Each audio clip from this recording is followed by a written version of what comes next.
Մոսկվայի կենտրոնում Բրյուսովի ներփանցքում կա մի բրոնզե հրաբուխ, որից երաժշտության ու ադրենալինի էներգիա է թափվում։ Սա հանճարեղ Արամ Խաչատրյանի հուշարձանն է։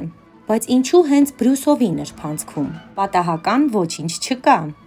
Այստեղ գտնվում է հանրահայտ կոմպոզիտորների տունը, որտեղ ապրել ու ստեղծագործել է Խաչատրյանը։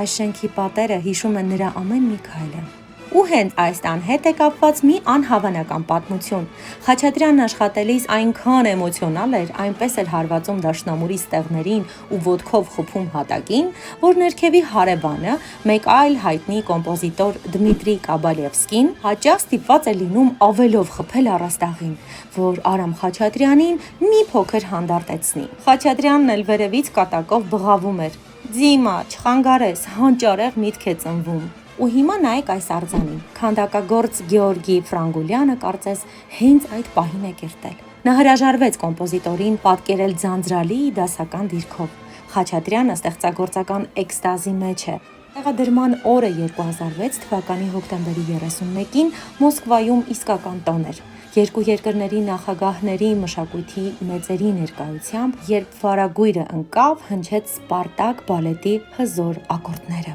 Արամ Խաչատրյանն ապացուցեց, հանճարը սահմաններ չունի, բայց նրա ռիթմը մեղեդին մաքուր հայկական է։ Երբ կլինեք Մոսկվայում, այցելեք Բրյուսովի ներփանցք, նայեք այս շենքի պատուհաններին, միացրեք սուսերով պարը եւ զգացեք, թե ինչպես է բրոնզը կենթանանում ձեր աչքերի առջև։ Մարդ, ով նոտաները սովորել է 19 տարեկանում։ Ֆանտաստիկա։